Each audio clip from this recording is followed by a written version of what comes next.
Okay, so this is simultaneous equations. It's telling you what the subject is, but it's one of the harder ones because we've got a what we call a linear equation or a straight line equation, and this is well, actually that's the equation of a circle, but all you need to know is that it's curved, and obviously if you've got if we think about the graphs just for a minute. And this is a straight line and it's crossing through -3 and it's got a gradient of 2, so it's going to be something like that. Okay, this, as I said, is a circle and it's got a certain radius, so it's going to be doing this. Okay. Now simultaneous equations, as we know, is about finding out where graphs cross. Normally there's two straight lines, but in this case you've got one straight line and one in this case a circle or a curve. So it's pretty obvious that you are going to get the graphs crossing twice. One, in this case, once there and once there. Okay, so we're expecting two solutions to this equation, two values of x and two values of y, which means that we will be probably solving a quadratic equation.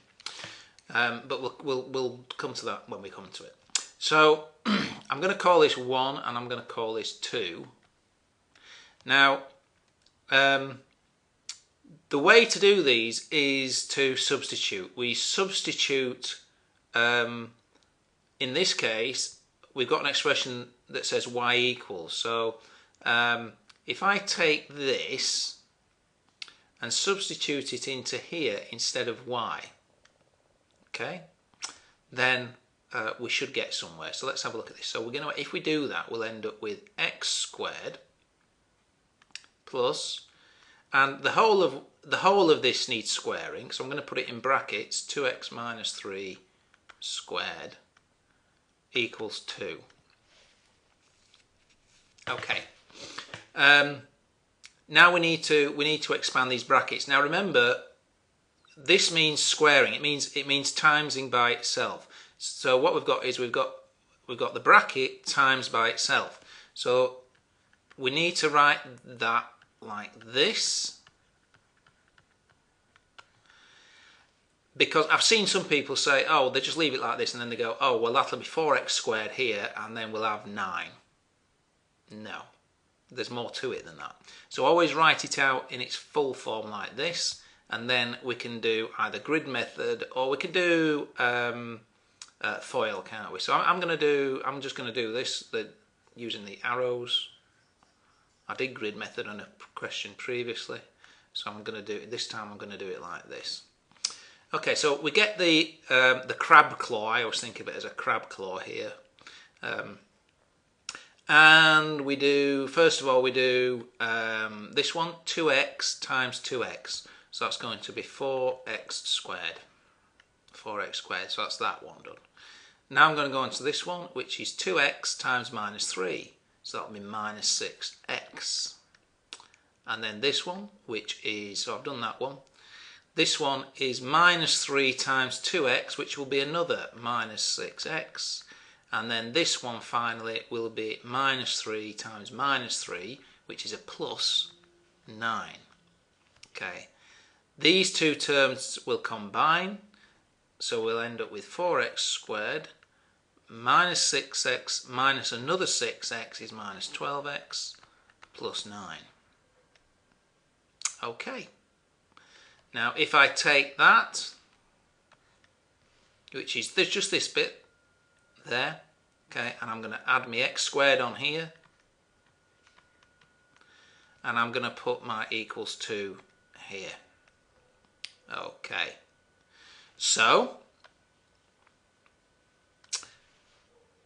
we can now combine these two terms, so we'll end up with 5x squared minus 12x plus 9 equals 2. Now, as we can see, this is turning into a quadratic equation. How do we solve quadratic equations? Well, the first way that we should always try is to factorise them. The second way might be using the quadratic formula, which is on the formula sheet. We could complete the square as well. But factorising should be the first. We should try that first of all. But whichever way we adopt, we still have to get this side of the equation to equal 0, don't we? Okay, to get this side of the equation to equal 0. So I need to take 2 away from both sides for that to happen. And if I do that, I end up with 5x squared minus 12x plus 7 equals 0. Okay, now let's see if we can factorise it. So we got, okay, something times something gives us 5x squared.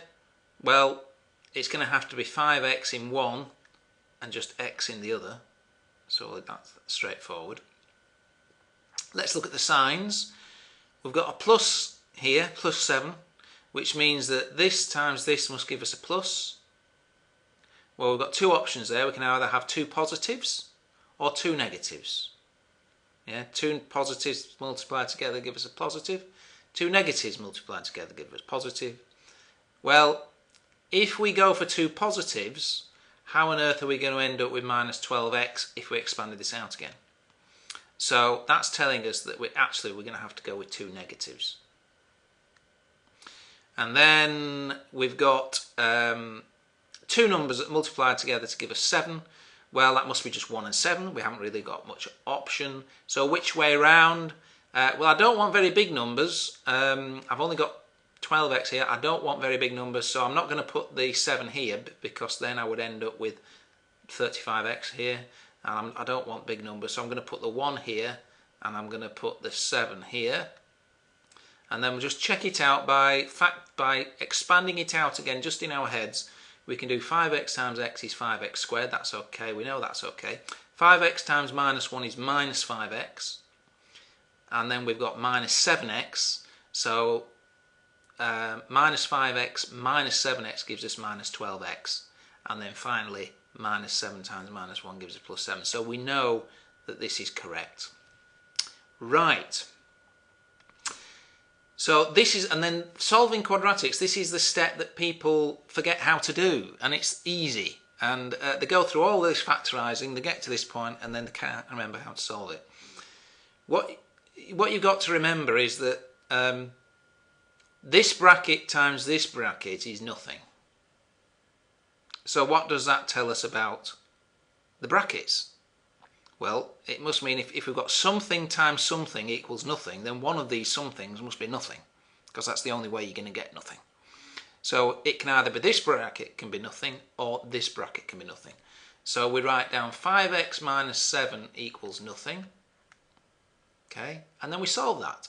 So if I add 7 to both sides, we end up with 5x equals 7. And then if I divide both sides by 5, we get x equals 7 over 5, which is, that's a top-heavy fraction, isn't it? So that's going to be 1 2/5. So that will be 1.4. There we go, 1.4. And this one, x minus 1 equals nothing, so x must be 1, mustn't it? Straight away we can see that. So we've got x is 1.4, x is 1. But, you know, we're solving simultaneous equations here, so we've also got to find out what y is. Well, we've got a nice handy formula here. Y equals 2x minus 3. So I'll put that here. Y equals 2x minus 3. So for this one we can say y equals 2 times 1.4 minus 3.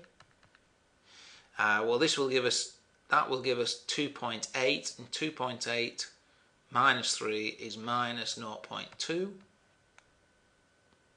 And for this one, y will equal 2 times 1 minus 3, which will be minus 1. So we have solved them. So you would put here, you could put them as coordinates if you like. So you can have 1.4 and minus 0.2 in that one, and 1 and minus 1 in that one. Okay, great. Next video.